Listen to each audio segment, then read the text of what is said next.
Су ресурстары маркетинг жауапкершілігі шектеулі серіктестігінің кәсіпорнына Еуропа қайта құру және даму банкі қонаққа келді.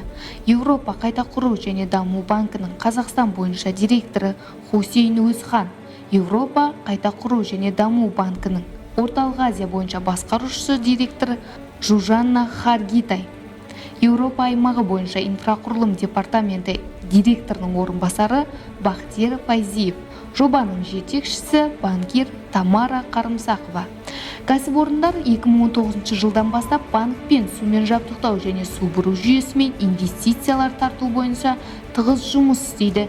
Несие шарттарының барлық талаптары дәл және өз уақытында орындалады. Кездесу орталық диспетчерлік қызмет залында өтті. Кәсіпорынның жетістіктерін дамыту жөніндегі кәсіпорын істер бойынша алғашқы су экскурсиясын Су ресурстары маркетинг жауапкершілігі шектеулі серіктестігінің бас директоры Орман Анарбек Оңғарұлы жүргізді. Алматы қаласының су басқармасында 450 адам, Нұр-Сұлтан қаласында 1984, Қарағандыда 1819 адам жұмыс істесе, біздің мекемеде 930 адам жұмыс істейді. Бұл халық санымен де есептелінеді. Шымкент тазарту құрылыстар кешенін қайта құру мен жаңғыртудан кейін іс жүзінде қалдықсыз өндіріс болып табылады. Биогазды өндіру есебінен жылу және электр энергиясына жұмсалатын өзіндік шығындар жартысын жабуға мүмкіндік туды. Оны да осы жерден көре аламыз.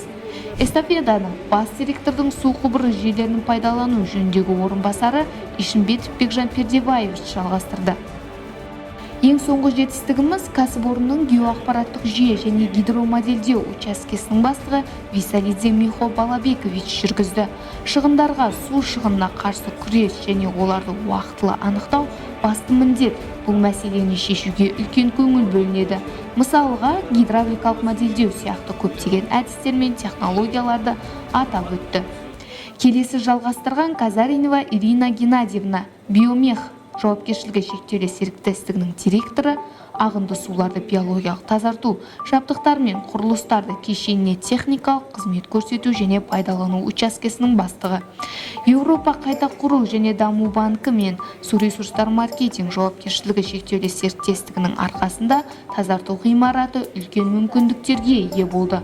Сарқынды суларды биологиялық тазартудан өткізуде 4 есе жақсы жұмыс көрсеткішін көрсетті. Нұралы Саттарбекұлы Бекбаев халыққа чат-бот жүйесі арқылы қызмет көрсетуін айтып берді.